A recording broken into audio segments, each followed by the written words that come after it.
What's up, everybody? Welcome to another episode of Totally Inspired with me, your girl Sibo Dube. As you can see today, I'm not by myself. I am with a beautiful lady right next to me, but I'll ask her to introduce herself in a minute. Just the housekeeping issues, please remember to subscribe, make sure that you comment and share this video because I believe somebody needs to hear this message. Okay, so welcome to our guest, and I'll ask her to introduce herself to us. All right, thank you so much. Hello viewers at home. My name is Thembeka Ncaba. I'm a sister, I'm a daughter, and I'm also a wife to Ncaba. I'm a born-again Christian, and I'm also an engineer by profession, and I'm also known as Mama Wama Boy.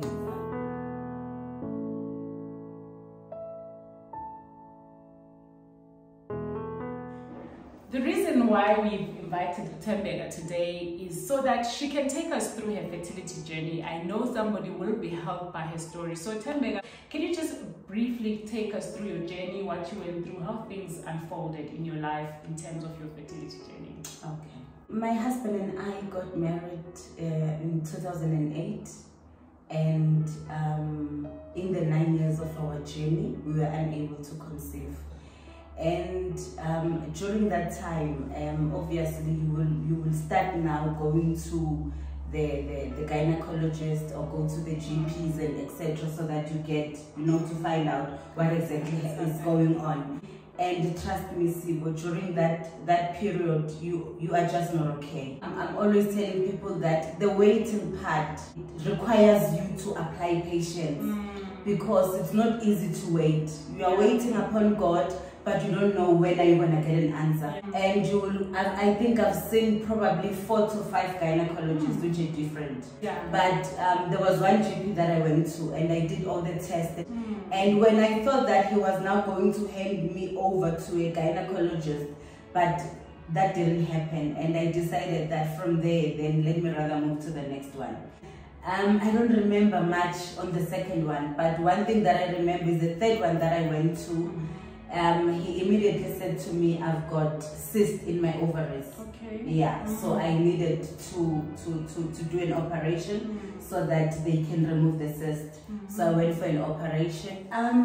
What I can also recall is that through our journey as well, we have friends in Welcome that recommended a GP that specializes with natural herbs, and so that we can maybe get a different view. And we went, and the GP did give us some medication and everything. But you know what is strange, Sibo, was that as much as I was going through all the doctors, I was unable to drink the medication. So it was just a lot of mixed emotions whereby I was not sure whether I should continue start or so I will not finish a course. Okay. Then I went to, I think that was the last gynae that I visited, if I remember correctly. And now the other one also was recommended by a friend. She said to me, Thembeka, this is one of the best, and I'm also using him. And I did go to that gynecologist, and unfortunately, Sibu, also it didn't work. But he told me that I have a hormonal imbalance. That means I was generating more male hormones than female hormones. So he had to, I think he gave me contraceptives pills. So that they can boost my feminine hormones, and then from there I can be able to conceive. So I started with that treatment, and I think I completed the course there. But unfortunately also that didn't work. I remember the last conversation I had with him is when he told me that, Thembeka, I've been seeing you for a long time, and I think I spent 2 years with him. And he said, I've been seeing you for a long time and nothing is happening, and I'm considering that now I recommend you to a fertility clinic. And then he said in fertility clinic, then he explains that you'll need cash and you need so much money, and they will now, that's where you start doing the in vitro and all the things. Yes. And I think I was so down, and when I came back home, I told my husband that this is what the doctor told me this time around, and I don't think I'm going to be able to continue, and I'm not ready to go to a fertility clinic. Why? What reservations did you have? I felt as if I was still young. Or you felt you still had a chance? I felt I still have a chance. Okay. You know, because I realized that I think at that time I was not even dating. No, I'm still young. Yeah. I don't want to go through that process. Let me rather now allow God to just move and give me a miracle. Wow. Yeah, and I stopped, and I just decided that from now going forward, I am not going to see anyone. And by God's grace, immediately after stopping, that was maybe 2016. And then in 2017, that's when we were able to conceive. I remember I was accompanying my friend who was going to East London for a funeral. And then throughout the traveling, I realized that, man, there's a discomfort. I don't know what's going on. Immediately she said, "Thembeka, you're pregnant." And I'm like, and I disagreed. I said, "No, I'm not pregnant." I told her straight that I'm not going to test, forget about it. You are not going to get any answer from me. I'm leaving it as is. I think it took me a week or 2 weeks. Then only after 2 weeks I tested. And when I tested, the results came positive. I was so thrilled. Were you by yourself? Who were you with? I was alone. I did the test, I was alone, but Harry was in the bedroom. And I immediately screamed and I called him. And like I told him, I'm sure he was wondering what's going on. He was wondering what is going on. I was like, love, finally, what we've been waiting for, it is happening. I said I am pregnant. But also, you know what, the fear, because as much as we are happy, now the fear creeps in you. I think, will I carry full term? Yes, will I carry full term? But also, is this for real? Oh my goodness. Is it positive results? Is it really true? Because now we are not sure also. And I'm like, okay, let me book. I'm going to go to a GP so that they can just take the blood samples. And then I went to the GP. They took the blood samples. I think after a day, that's when they confirmed. And when they confirmed, they said, "Thembeka, you are 12 weeks pregnant." So already I had covered 3 months already. Not knowing. Yeah, and in that 3 months, it's still fragile as well. Yes, absolutely. Yeah, it's still fragile. But we were very happy. We were very happy. I even did, something nice, because Suhad was not sure that we are pregnant. So I prepared something nice in the bedroom to surprise him. Okay. And what did you prepare? What is that nice thing? I went to the shop. I bought a blanket. And I bought clothes.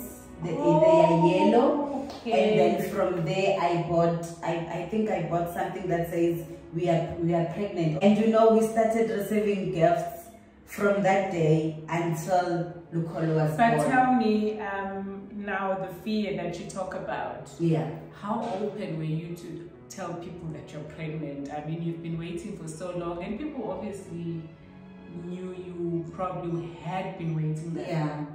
Were you open to just telling anyone that? No, I wasn't. Lately we are posting pictures. I was not even posting pictures. Yes. Yeah. I was not sharing it with everyone. At 12 weeks, I was not showing. So I decided that I'm just going to allow it until people started seeing it. That something is growing. Yes. Wow. The only people that we shared the news with was just our parents and the few close people that we have. Baby number 2? Baby number 2, it was a surprise. You don't want to know. There's a friend of mine who told me, and I hope you are watching. I'm sure the friend, whoever she knows you're talking about. She said to me, "Thembeka, when you are breastfeeding, you don't need to take contraceptives." And you listened to your friend. And I listened. And after 7 months, boom, Thembeka, you are pregnant. After 7 months? Yes. Yo, the gates were open. The gates were open. Like it was, you know, God was just showering us now. Tell me how that went about. Why did you test, or how did you find out you're pregnant? Oh, yeah, it's easy. I was vomiting. Yeah, it's easy. Yes, it's easy to tell. I was vomiting, but also I think the parents as well, they're able to say those things. I think I called my mother-in-law and she said to me, look, there's something wrong. Why is Lukolo losing weight? And my mom was also asking me the same question, but why is Lukolo losing weight? Now, what is the gap between them age-wise? The gap age-wise is Lukolo is born 2017, 15 November. Ulonwabo is the second one, born in 2019. 3 April, okay. And then Lulubanzi is the third one, born in 14 November 2021. So tell us about baby number 3. Was baby number 3 planned or another friend tricked you? Baby number 3 was planned by me. I think Mr. Ncaba was happy with the two boys, yes. Yeah. And he didn't see any pressure of us, you know, having to conceive the third one. And I was like, but love, let's try for the last time. Maybe this time around we'll get a girl. Oh, yes. Okay. and still he didn't give approval, you know? Oh. Yes, he still didn't give approval. He was just adamant that, you know, and decision was final, that 2 kids it is. No, I was on contraceptives, and then I think I stopped in August, if I'm not mistaken. But I knew that on this month, I'm going to stop. And I'm going to try for the next 3 months. So, you know, by God's grace, he answered our prayers. And you know, I told Uhadi that, no, there's a third one coming. Surprise! And how did he take that? No, he took it well. Yeah, he took it well. He was happy. Yeah. He's still happy that he's got boys.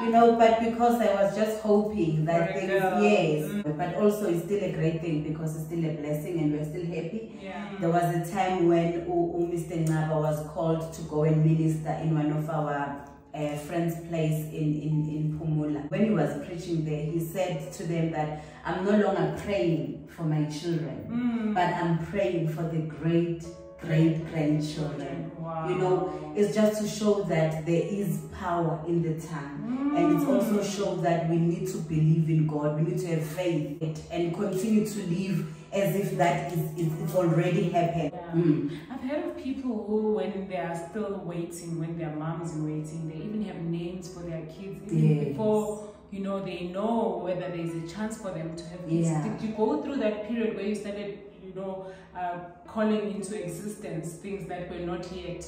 No, I didn't. Like, strange enough, I didn't.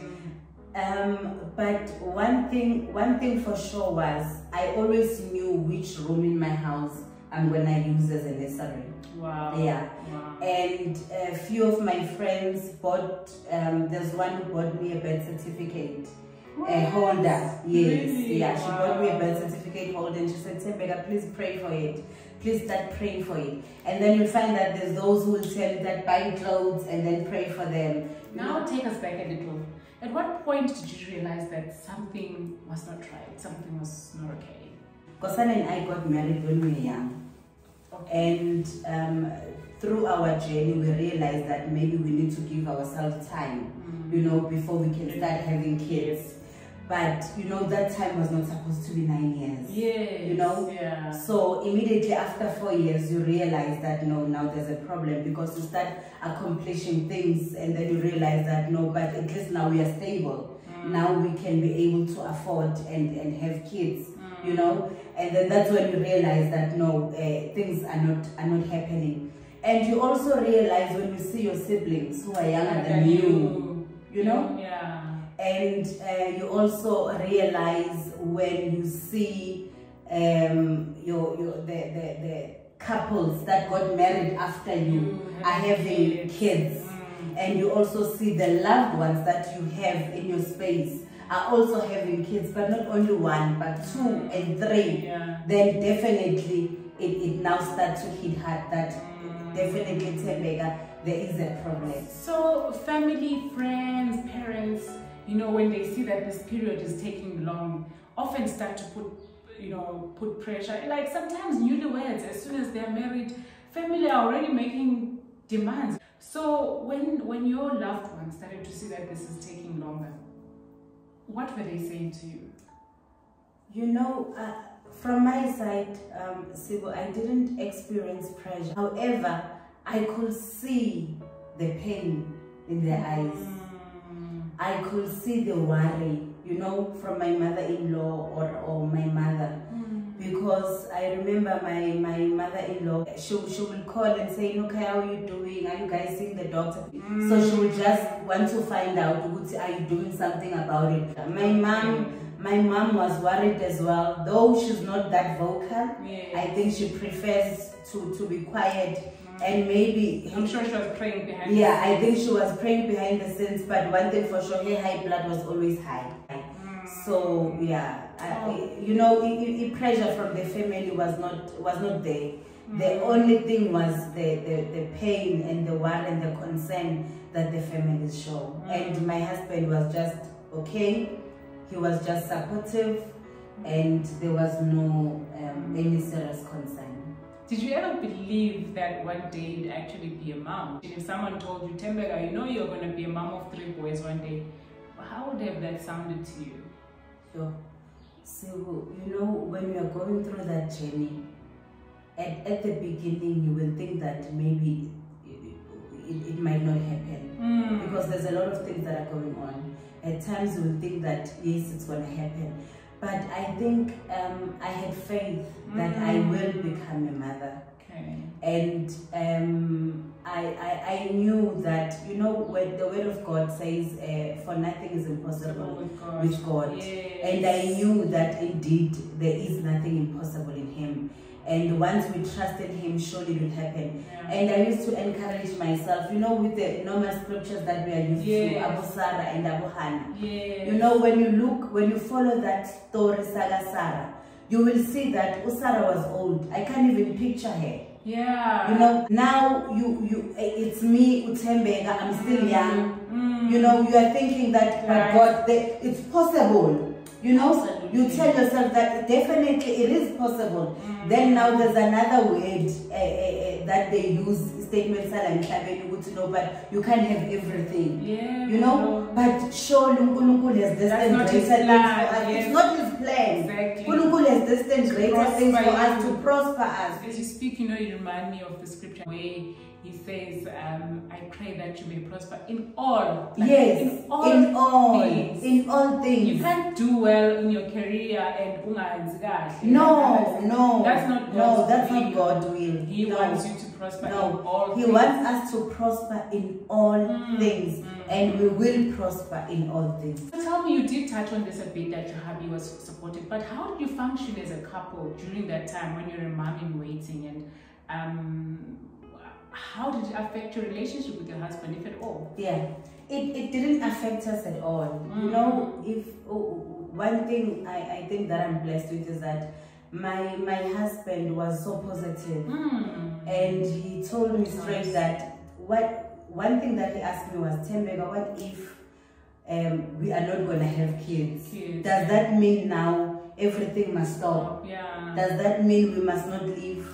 Does that mean now we must feel sorry for ourselves? Yeah. You know, does that mean now we must separate or things like that? And he told me that make sure that you study, and we started studying, and trust me, every year we were just studying. There was no gap in between. We were pushing our career, we were pushing our vision, and you know, we were making sure that we travel. And we are enjoying ourselves. You know, it reminds me of a quote that I once came across, which said, patience is not the ability to wait. It's what you do while you wait. Correct. So you used your time to the maximum, because you could have easily just decided to sit.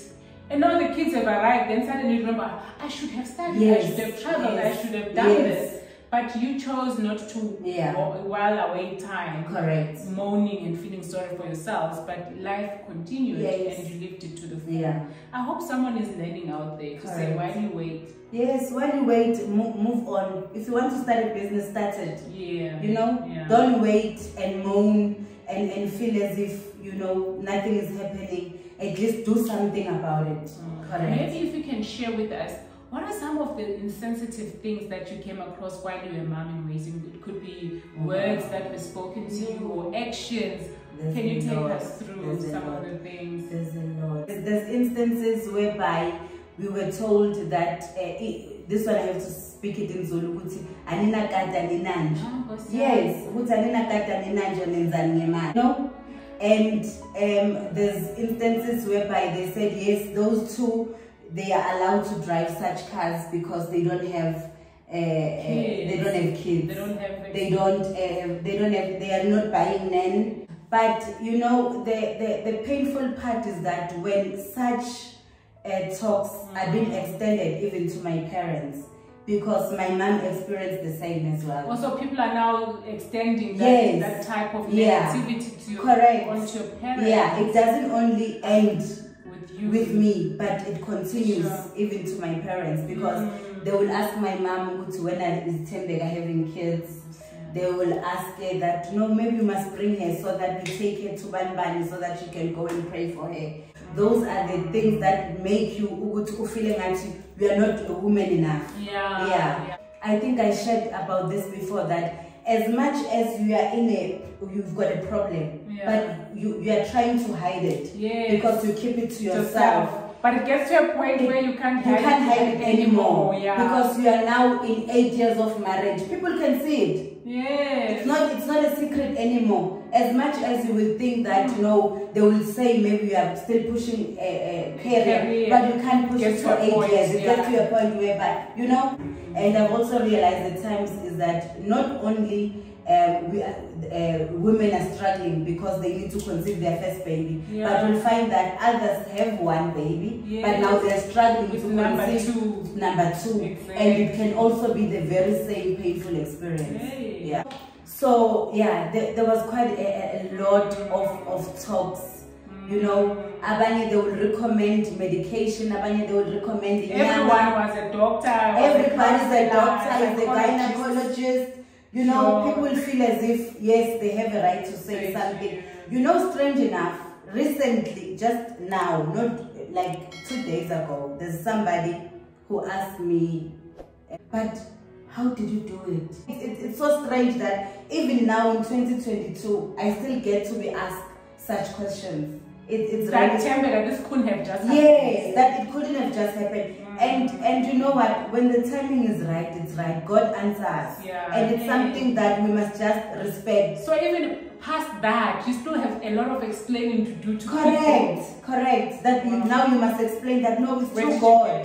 Yes, that it's through God. I didn't do anything. I didn't drink pills. I didn't go to any specific doctor or go to any specific nyanga or whatever. God closed my womb and God opened it. That's it. Yeah. Did you ever consider adoption at some point? No. It was not an option. No, it was not an option. So it's either God, you give me my kids, or it's going to be... No, it was not an option. So now, just walk us through the feeling you had holding your first child in your hands. What kind of emotions went through your mind, your heart? What went... take us through that. Wow. That day. Wow. You know, before I talk about that journey, I was supposed to have a normal birth. Yes. As I ended up being the one requesting a cesarean, because the doctor said no, I need to just make sure that before I do a cesarean, we follow the right process. You know, I must make sure that everything is in order. And I told him that no, I'm tired, I don't feel okay. And you know what? When the baby was born, only to find out the umbilical cord was surrounding his neck. Oh. Wow. And imagine if it was a normal birth. And the doctor said to Unkosana when they left the theater that that was a good call. And he shook his hand. Wow. I remember even when he was born, he didn't cry, and my husband was like, "Love, the baby's born, here's Lukolo." And I'm like, "No, he needs to cry." You know, Unkulunkulu just made my mind to be, I don't know, I was just a different person on that day, altogether. Wow. And we were just over the moon with joy. Yeah. We were so happy. Everybody was happy. We were celebrating. We are still celebrating. Up to this we day. are still grateful. I'm sure sometimes it feels like a dream when you look at it feels like a dream. It feels like a dream. When I look at them, I'm like, God, what did I do to deserve this? So now tell me, say someone is watching now and they know of somebody that a loved one, someone close to them, or someone that they know, who is in a journey of their own, or their fertility journey, and they're struggling to conceive. What advice would you give to people? What are the do's and don'ts? What should people not find themselves doing, or what kind of support, maybe, if I may put it that way, should they give? You know, the don'ts is, don't try to intervene. Yeah, don't try to intervene. Like suggesting. Yeah, suggesting. Yes, unless you are asked. So don't try to intervene and act as if you know you've got a solution. And don't act like you are God, you've got all the answers, because you are not. And don't act like you are a gynecologist, because you are not. Yes. You can't look at a person and think that it's easier for you, you know, to examine or diagnose that there's a problem with what. No, you can't. Because people are very mean outside. They can even suggest that they can give you eggs and etc. Whereby you don't need eggs. It's just that maybe it's not happening. You know, and also be mindful of your tongue. Be mindful of the things that you say, because they can really hurt a person, because it's not everyone who's strong. It's not. It can break them. You can say something to Thembeka today, but you say it to somebody else tomorrow, and it will destroy that person entirely. But can you recall of anyone that spoke to you during that time of waiting, where you felt, oh wow, I feel encouraged, I feel consoled, I feel strengthened? Are there people who spoke to you and left you feeling that way? I remember there's a friend of mine who gave me a berry nectar to drink.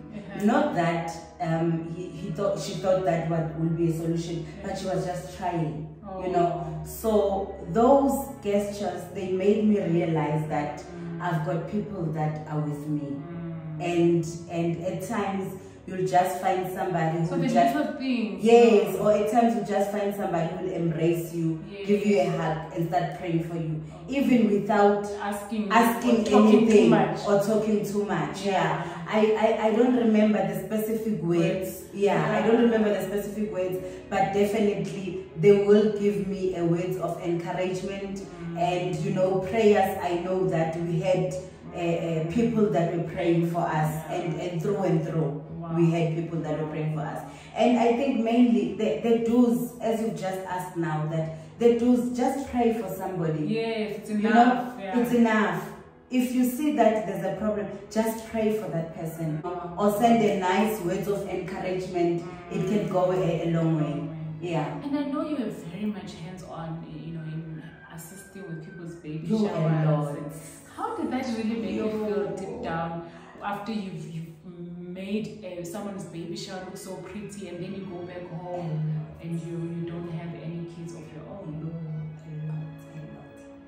I used to plan, and I will coordinate it, do the deco, and sometimes end up being the MC of that event. Wow. And I think that encouraged me. Did it? I think it did. It encouraged me, because what made me to be excited was that if it has not happened to me, but at least I need to be happy for somebody else. I need to celebrate with them. The last question, you know, in closing, and this is the most important part, I think. What would be your parting words for a mom in waiting, and they've been waiting for so long? What is your words of encouragement to them? My words of encouragement will be, wait upon the Lord. Wait. As much as it's difficult, as much as it's painful, as much as it might look as if it's not going to happen, but wait upon the Lord. It will happen.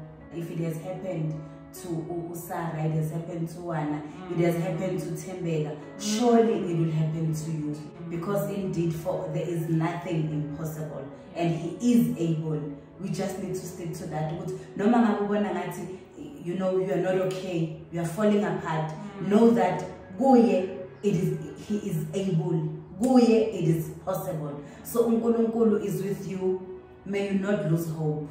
Continue to enjoy life to the fullest. Life should not stop. Yes, life should not stop. And if your husband is giving you that love and comfort and that support, then you are sorted. You don't need anyone else. If the rest are there, it's okay. That's a blessing. But your husband is the main important structure that you need. Do not lose heart. The Lord is with you, and He is able to do it exceedingly and above all our expectations. Wow. It's going to happen. Well, I do hope someone has been encouraged by this story that Thembeka has just shared, her own journey. Somebody who says, I've walked through this journey, you are not alone. And if you are listening, I hope your faith has been rekindled and that you will continue to trust God for that time when He blesses you. Amen. Well, this has been such a wonderful and empowering session, and Thembeka would like to thank you for opening up and sharing with the viewers at home. Not everybody would have shared so openly and so clearly, you know, the way you've just done. We'd like to thank you for that, and I'm sure someone at home has been encouraged. Well, we'll leave it here for today, and please do remember to subscribe, like, and comment down below, and let us know what you think. Until next time, do keep inspiring.